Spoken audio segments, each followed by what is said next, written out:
again. Listen, man, we back in this thing. Crib Talk, Caneville, Footballville with my man X. I'm D. And we in this thing with Jaelyn Faulk. Jaelyn Faulk got a new podcast coming out called The Real Reveal, right? Yeah, The Real Reveal. What the podcast gonna be about? On the podcast, just gonna be me talking as a person, maybe some of my friends, some people that I want on the show, but it's just gonna be a podcast where you talk about just like real stuff that you go through everyday life, such as mental health issues, sports, just topics like that people don't talk about, but I feel like they should be talked about because a lot of people kind of go through things in the silent down with their friends and nobody and stuff like that. They don't know how to cope with stuff. So I just wanted to kind of be a podcast where you can kind of just see like real conversations. Like if you don't have it with your friend, you'll see me and my friend and me and whoever I have on the show talking about it. And kind of we just want to raise awareness towards stuff like that because I seen like in the past week, I seen a kid commit suicide, based off something this week, I think maybe 5-6 days ago. You knew him? The kid, I didn't know, but I heard about it. Yeah. So I think the kid was in the 9th grade and he killed himself because he was just going through stuff with life. I think his father had cancer and stuff like that. He just didn't know how to deal with it. Right. Because some people just don't have a friend group that they can talk to and stuff like that. So I kind of just want to be an outlet because I lost my father too when I was 2 months old. So I kind of grew up. You was 2 when your dad died? 2 months. 2 months? 2 months. I was born November 1st. He died on December 31st. So I kind of grew up my whole life, but I was blessed to have like Corey. Yeah. He's my stepdad, but I don't call him my stepdad. What you call him? My dad. He my old boy. Your old boy? He my old boy. Yeah. I think he was around since I was 5 years old till I'm 21. He treated me like he was like I was his own. But like I said, like a lot of kids not blessed to have that in their life. Like maybe him losing his father, he didn't know how to deal with it and stuff like that. But I was blessed to have a good support system, and everybody not blessed with that. So I kind of just want to be like an outlet for people that don't have those support systems or just kind of want something to reach out to. You had an issue at school, right? With mental health, and you had a roommate or something, right? Is that what started with the mental health thing with you? I think that's what opened my eyes up to the whole thing, honestly. Like, that was my first time. I think after that was my first time going to talk to a counselor and stuff like that. And I still talk to him to this day. And it's not even more so because, like, I need the counseling. It's just good to have an outlet that I can talk to and stuff like that. So I think that kind of inspired me to kind of be able to reach out and just help people that's going through similar stuff like that. Right. So Jaelyn played against Lamar Jackson. You didn't go to counseling after that? No? Nah. You ain't gonna get no therapy after that? Nah. I think I played him 10th and 11th grade year, but nah. Yeah? I think I told my dad my 10th grade year, and like this before he won MVP, and I can promise this on everything. I told my dad that's the best athlete I ever played against in my life. Right. Like 10th grade, my first time ever playing against him. Yeah. When you see him in person, that's why. You remember when the NFL was saying he's not a quarterback? What you was thinking? I think he just needed an opportunity, and I'm a Pittsburgh Steelers fan, so I kind of love to talk because I think that year we had the 30th pick, so I'm hoping like he was gonna fall to us, but he did. But we ended up taking T.J. Watt, which is a good pick also. But all that talk that was just from the outside. I think he knew what he was capable of. People from down here knew what he was about, and all he needed was the opportunity, as people can see. Obviously, people didn't know what he's about because he left the state. And they didn't recruit him, He left the entire state. Yeah. Who was on your team? Name some people that was on your team. We had Tyler Huntley, Zach Moss, my senior. What Tyler Huntley at? Tyler Huntley played for the Baltimore Ravens right now. And Zach Moss where? Yeah, the Buffalo Bills. Who else did I have? We had Damari Simpkins on defense. We had Corey Johnson. Damari got a chance to play in the league? I don't think so. But y'all had everybody. You had like who the other wide And receivers was, bro? Like you keep naming them. Even my previous year before that, we had Shamar Kilby-Lane, who went to Florida State. We had And they had Jawan a receiver Taylor. with The Florida, linebackers. right? I mean the Josh linebackers. Hammond. Right? We had Josh Josh Hammond. Hammond. Yeah. The linebackers, right? Yeah, the linebackers. They had two good linebackers, right? Yeah, we had Shamar Kilby-Lane, went to Florida State, and we had Jawan Taylor. He went to Georgia. Y'all was loaded, boy. Yeah, we were supposed to win state that year. Which year? Your 10th grade year? My 11th grade year and definitely my 12th grade year. So I remember calling Frog like just y'all at Boynton Beach. So I'm assuming y'all winning, right? So I called my homeboy. I'm like, dog, what's the scope? Boy, they ain't looking good, boy. Yeah. I said, what you mean? He said, boy, they got a quarterback up here, boy. This man is fire, boy. Yeah. And I was like, what? He was like, man, you got to come cover this dude, man. Yeah. But y'all didn't know who he was, really. Y'all didn't have a scout report on him or nothing. Yeah. That year we was 8-1, and that I think the winner of that game was the last game of the year. They was 8-1, we was 8-1. So the winner of that game went to the playoffs to play Central. And, you know, we go under there thinking it's a regular game. I think first play of the game, they did a read option. He broke for 40.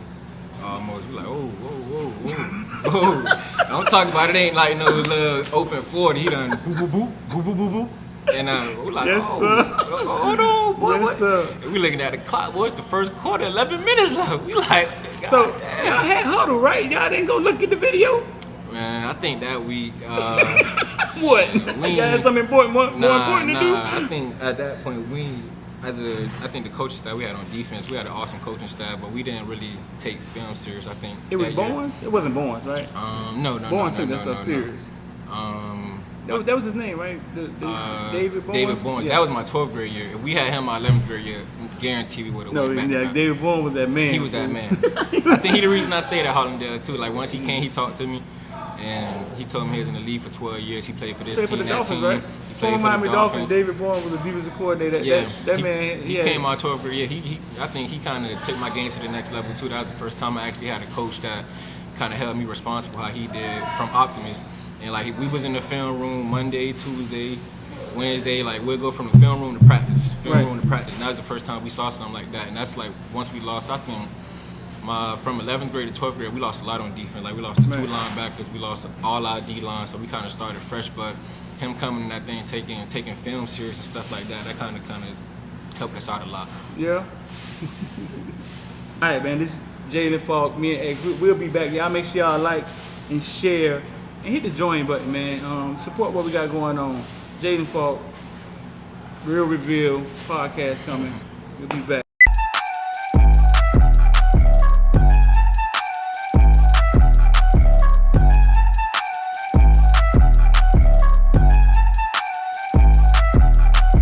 We back, man. Caneville Crib Talk with Jaelyn Faulk in the house. X, you got something? Y'all end up playing Lamar Jackson. You say your 10th grade year and 10th 11th grade grade year. year. Yeah, So y'all played them twice. Yeah. You lose the first time. What's the outcome of the second year? We won the second time, crazy game. We won game-winning field goal. I think we hit it with like 3 seconds left. And we went undefeated that year. We ended up losing to Central that year. Supposed to beat them Wiz up, I think, 19-7 and a half. Central? And then against Central. And then they came back and won. Yeah, Central won them second half team. That was Ant Jones' team. Yeah.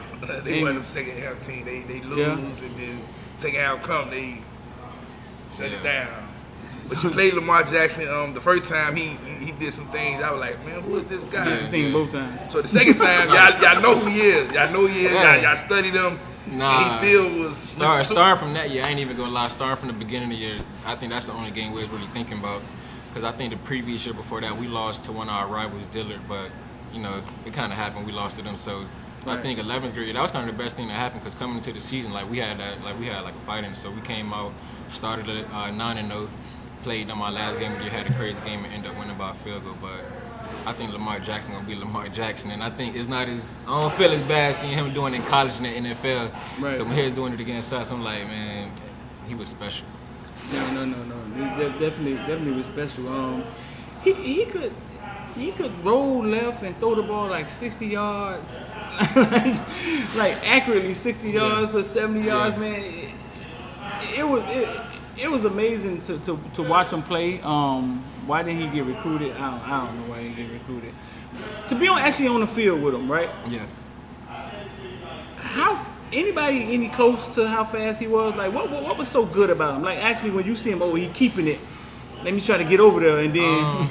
I think just his presence. Like, if he faking like he had a ball, you gotta respect it. But I think his speed. He was the first person ever. Like, I was going to eat down, and I just kind of just shut the motor down. Like, yeah, I ain't catching him. It's over. But just being on the field with him was kind of a crazy experience. Yeah. Draft day, when he got drafted that morning, I put out the video of him coming out of the game when they was shooting at Yeah. And he DM'd me. He DM'd me on Instagram. Was like, man, send me that video. Yeah. I said, boy, shouldn't you be busy? Yeah. You know what I'm saying? He was like, man, send me that video. And I sent it to him, and he tweeted it out. You know what I'm saying? He tweeted it out and stuff. But yeah, I got some rare footage of Lamar Jackson, man, from high school. So you talk about, so then y'all went on, y'all beat them. And then y'all went on to play against. We played Northwestern first. We dogged them out. Y'all beat Northwestern, we right? dogged them out. Yeah, it was. And then y'all beat Lamar Jackson now. No, No, we beat Lamar Jackson, we beat Duquesne, we played Central second round at Hallandale. And they beat y'all. They beat us, yeah. What year did y'all go up to Orlando? We went to Orlando my senior year. That was just Bishop Moore. That was just senior year. Yeah. What they do before the game is crazy. You know what I'm Yeah. saying? But if you recognize before that game, Now, that's what we do. Huh? Like, I said that's what we do. We wasn't scared of nobody. it wasn't about Yeah. a being scared thing. It was more so like before that game, you didn't recognize he kept y'all away from them. He didn't let y'all get into. Think about it. Y'all never got into a like y'all usually would do. Yeah. Y'all didn't get into that with Central because with Central, it's they principal everybody right there, and the kids are just wilding. You know what I'm saying? It's weird. You know what I'm saying? It's weird. He kind of kept y'all in the locker room, and then y'all came out. You probably I didn't think, even- but once we came out on the field, it's football. I don't remember him trying to like tell us don't talk to because you these didn't know. people. No. It I was wasn't about to like a say don't talk because- to thing. yeah. He kind of kept it separate. Just kind of kept y'all separate from them. You know what I'm saying? Don't buy into the hype of Right. the pregame. Right. Yeah. Nah, they was. But I think I also feel like we're a team, like we're a high energy team. So I think more than anything, we rose to the occasion and wanted to talk man. shit more. When And that we was boy playing against a slammed better Ed team. Jones- Yeah, we was like that. Was, First play of the game, fool. 15 yards. First play of the game, fool. Ant got the ball. Who was QB Lane. QB Lane got him in the backfield, picked him up and slammed him. Boom! 19-yard penalty. It was on Yeah, from but there. we got. Yeah, I'm talking about. It was y'all went up with like 19 zip, right? We went up 19-7. And then they went Wildcat. Nothing but Wildcat. Wildcat left, Wildcat right, They went Wildcat to come back and win. to beat y'all. You know what I'm saying? I remember being in the locker room with y'all at halftime, and it was like y'all didn't really have no answers for that Wildcat. But They nobody ain't really, even. They ain't even run the Wildcat to the second half. No. Like, they came out Well, third quarter. I think they started running it in the Yeah, second quarter. yeah. You know what I'm saying? And I that's think they how started they running right. They started running in the second quarter. Y'all was out on them though, dog. Y'all, I thought y'all was gonna beat them that night because it was the Ant Jones Central team. They wasn't really. Yeah. We ain't gonna say Central was unloaded, but Yeah. but it was Ant Jones. Who else they had? The wide receiver that went to Florida State. They had Devontae Phillips. Yeah. They had Devontae Phillips. But yeah, man, they went Wildcat, man. And what the end of the score? What final score in the 35-19. We didn't even score a point in the second half. Damn it! I just said, boy, Central do that. Look, boy, Did you- put did you get 35 on y'all with the But Wildcat. I'm second saying half. like it's just Wildcat. Like they run left 7 yards, run right 3 yards, run right 10 yards, and they just going down the field and also milking the clock at the time. So when we get the ball, it's like we gotta. It was a pass first team. So it's like incomplete here, incomplete there. They get the ball, they running, touchdown, running, touchdown. Yeah, I didn't realize y'all didn't score again. No, we didn't. Nah. So the next year y'all went up to play against. Next year y'all beat everybody. Y'all was y'all We undefeated. played St. Thomas. No, we went. We lost 3 games. All the private schools. We lost to St. Thomas. Y'all lost St. Thomas that night. We lost to St. Thomas Sam Bruce? by 1 It point, was a but good we had to let game, them score a though. touchdown. Yeah, And then, I remember that game. That we was lost a to good Heritage. game. Then we played Bishop Moore. Who St. Thomas had? They had Bruce. They had They Sam had Bruce. Grimes. They had the defensive end. Yeah. The brother, right? The little Yeah, brother. Bosa. Bosa. Yeah, they had Grimes. Both. They had No, Grimes. they had the younger one. Yeah, they had Bosa. They had Grimes. Yeah, no. That was a good game. And then y'all went to Bishop Moore. Barnes told me, he said, I don't know if it's true or not, but he said when he looked at Bishop Moore film, right? Yeah. He said when it was time to like tell coach, like, listen, man, this is what we're gonna have to do to stop him. Yeah. He said he went in there and told him, like, said, coach, man, what we got to do? You know what I'm saying? What we got to do to stop him? And Bowen said he told him, we not. We not gonna stop him. Yeah. That was true. I don't know, like that probably said behind closed doors, but I know just looking on paper, they smallest old lineman was like 6'3", 280. And you know, us public school, our And y'all biggest was linemen, yeah. we not And that y'all big, wasn't so we big. just outmatched. Yeah, basically they was stronger where y'all Yeah, was kind of weak yeah. at. Yeah, Bowen said, man, he told him, nah, we ain't gonna stop him. Like, so it's just gonna have to be a shootout. Yeah. And Tyler Huntley was hurt. Yeah, But I y'all was still hurt. went at it though. Yeah, now we lost by 5. I think it was a I shootout. drove It was way. 51-46. No, yeah, it was a shootout. I drove to Orlando to cover that game, to watch that game, man. Their play calling, dog, when they lulled y'all to sleep and then they hit that tight end, like in the first half, that tight end tricking down Yeah, the because you got to sideline. respect it. Like, Right. they got these big old linemen, when they run the ball, they're getting 10 yards. So then Right. they do a play action, everybody buy in. Yeah. But that was a good game. That was the end of your high school career, Yeah, right? it was. So listen, you make it to college. Yeah. You sign with Duquesne. I mean, I'm running Footballville. This man signs with Duquesne, commits. The dad don't tell me nothing. He don't say, "Hey, come to the house."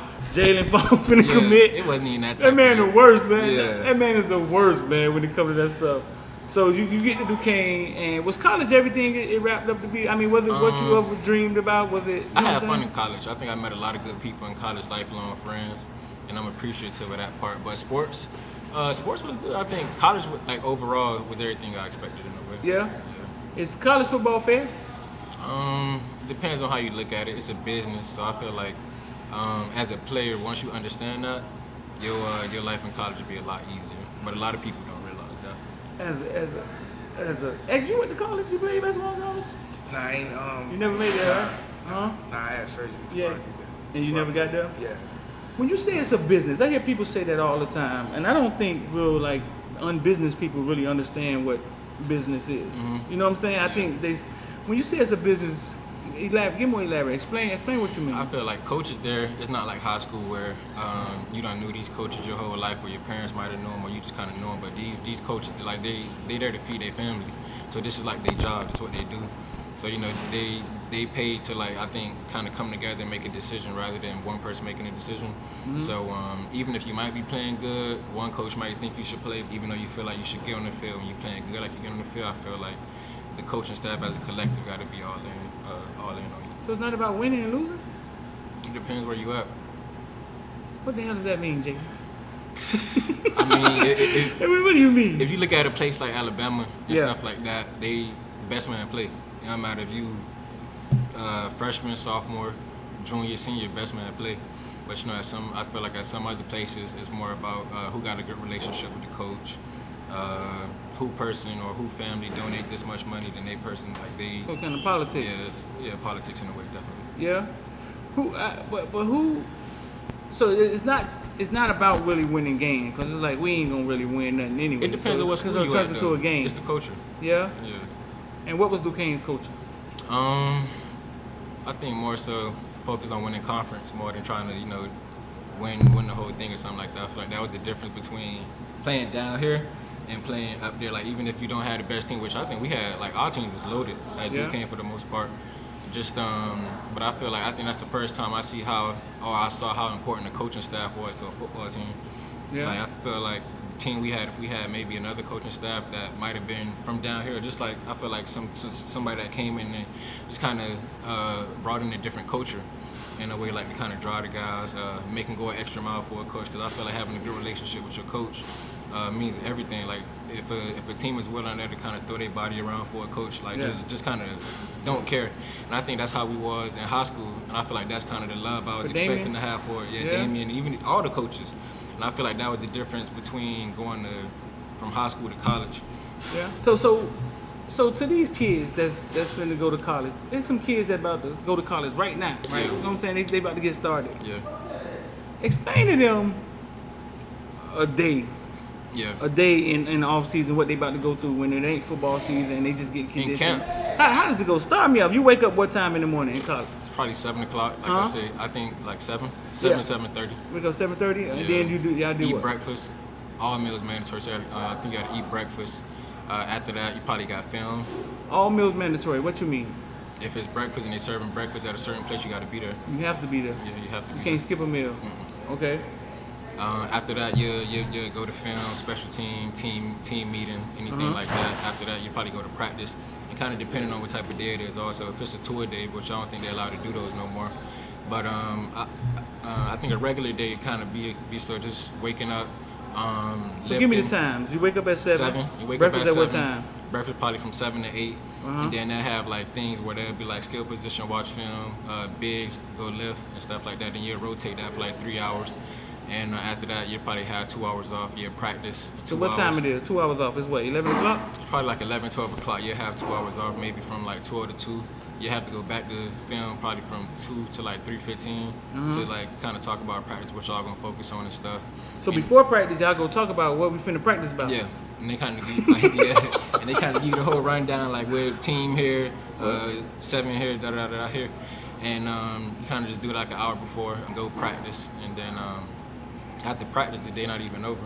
You got to go watch film. So what time is it? Practice over. What time it is? 3:15. Practice in camp might run 2 hours, 30 minutes, 2 hours. So it might be maybe if practice started at 3:15, might be over at 5:30. After that, you probably get like an hour off to go shower, go do all that stuff, and then you have dinner, probably from 6:30 to 7:15. After that, you got meetings all over. Do all that. You ain't said nothing about class. Not like this, just camp. This is camp. So classes were out. Okay, Yeah. School not in. Yeah, school not in. But like I think during school time, you gotta wake up. Meals not mandatory no more, but you gotta like lift at 6 o'clock in the morning, 7 o'clock in the morning, 8 o'clock in the morning. So what else? Go back now. It's 7 o'clock. 7 o'clock. You just ate dinner, right? Yeah. And then what? You done, right? Now you gotta watch film. Film on what? Practice. Of the practice that y'all just practiced? That y'all just did, yeah. Y'all sleep. Y'all come on, y'all not paying attention by this time. You can't be focused by this time. Nah, yeah. And it's what, 8:30? It can be 8:30, 9:30, because like I said, you got to do special teams. Yeah. So it's like 4-5 special teams. Then you got to do position meeting, and then after that, it's a team meeting. When you say 4-5 special teams, what you mean? Break it Field down. goal, punt return. And they all different meetings? Yeah, they all different meetings. So it's 8:30, right? Mm-hmm. And you going to the field goal Yeah, and all meetings last how like long? 10, 15 minutes. 10, 15 minutes? Yeah. So 9 o'clock, where you at? Probably just getting in the position meeting. What? Yeah. So you finish with special teams, it's 9:30, 9:45, right? Probably like 9:30. You finished. The rest, that's Yeah. the end of the day? Yeah. And you will go back. After that, you'll probably go to position meeting for like an hour. At 9:45? Nah, probably like that's why I'm saying like at 9, but like you'll be in your room by 10, and they'll have bed check probably like at 11. So they ain't getting y'all no time to get no booty, no nothing, huh? You can't even leave campus. You can't leave campus? No. And then you just do it again. Do it all over again the next day. How long does camp last? I think from my experience, it can last up to like 3-4 weeks. So a whole month you got this same Oh yeah. routine. It drive you What, crazy. 5 days? Lose track How of the many days? days. 5 days or 7 days? That's You can crazy. do 5 straight days, have a break. 6 straight days, have a break. Oh, okay. So Saturday, Sunday, y'all don't. It depends. I mean, Saturday y'all probably gonna scrimmage. Yeah. Y'all probably scrimmage. That's more than your whole day taking up. That's almost like a 16-hour, 17-hour day. Yeah. So you basically got. They say you need 8 hours of sleep. Like you really ain't nothing. You ain't getting that during camp. You get like maybe an hour of just chill without sports. At some point did that become like, hey man, it's not fun anymore? Not for me, because I think I had so much love for the game, but it does take a toll on your body. Like I think that's camp. Like that's the first time from high school where I was like getting in the ice bath every single day, just to keep my body ready. Because if you don't, like I promise you, it don't matter. Like if you're in the best tip-top shape, your body gonna break down during camp. What does the ice do? The ice bath, it just kind Just of rejuvenation. Yeah. kind of bring your body back to life. Man, that is crazy, man. But they say they're amateurs. Yeah. Nah, not too. Yeah, man. So listen, the transfer portal, right? Mm-hmm. You in the portal right now, ain't you? Nah. No, okay. How you feel about the transfer portal? You told me Duquesne, y'all got a lot of transfers in, right? Yeah. How do you feel about the transfer portal? I feel like it's a good avenue for the athletes to have, because they have an option if they want to enter the portal by themselves. So if they feel like they want to make that decision, they can have the option to go somewhere. But sometimes somebody can't go in the portal and not get picked up. So it can be beneficial to somebody and not so beneficial to somebody else. You got some homeboys that jumped in the portal? Not really at Duquesne, but I feel like at other schools I've seen it. Some of you went to high school that jumped in the portal? Not that I remember, no. But you seen some of your homeboys Yeah, I've jump seen in some the people jump in the Did portal. they get out? It's Yeah. almost what, like 1,500? Right now it's probably it's been legally 1,500 names In the portal. In the portal. Yeah. Only about 20% of that Go somewhere. got picked up so far. So it's like nah, you got a bunch of names that just sitting there. Yeah. So you think it's good because the players can... You got the option, but like you also got to have a plan. I feel like, and everybody I say that that jump in the portal. From what I hear, they say you got to have a plan. Like you can't just jump in the portal and be like, I hope I go here. I hope I go here. So you got to at least have a plan. Like, Yeah. like 'Cause I not get in every the portal. school is, especially not every school is lenient on saying, okay, well, if it don't work out, come back. You know what I'm saying? You got some schools who do that, like UM, I don't know why. Some schools say, like Clemson, you lean, you know what I'm saying? You stuck. I seen that too.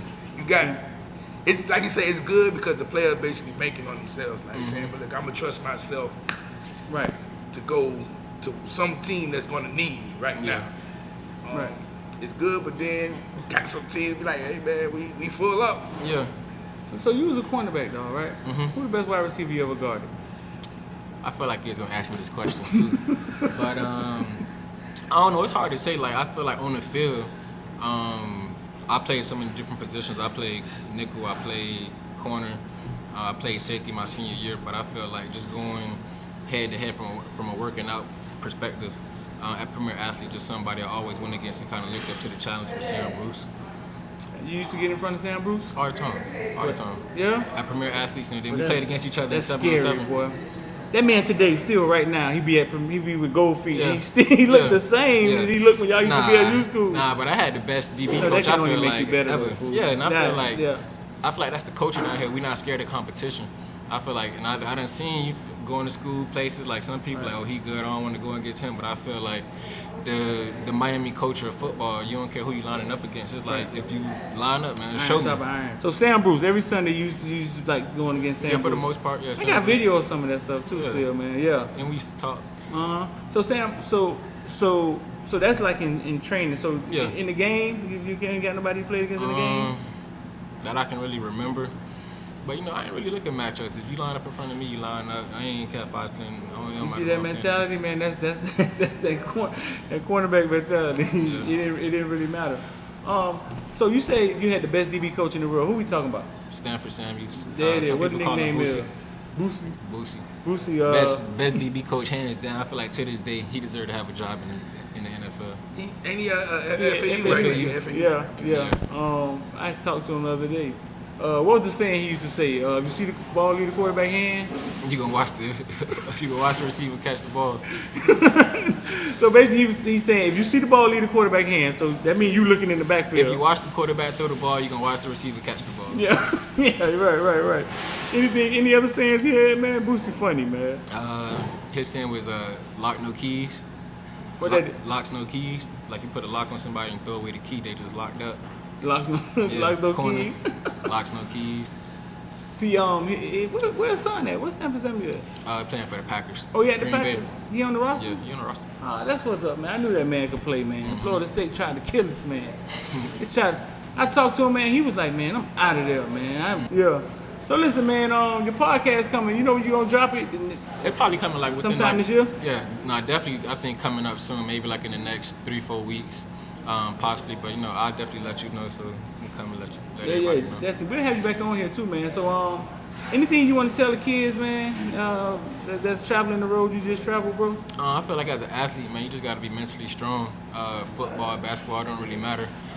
Going from high school, even going like high school to college, you just got to be mentally strong in all aspects. I feel like you got to be well-rounded in all aspects.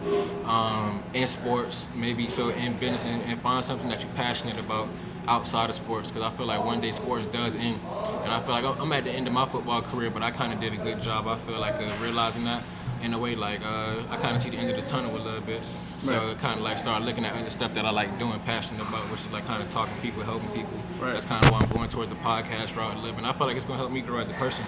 It will. I feel like I'm 23, having different conversations with different people, and just kind of seeing where it can go.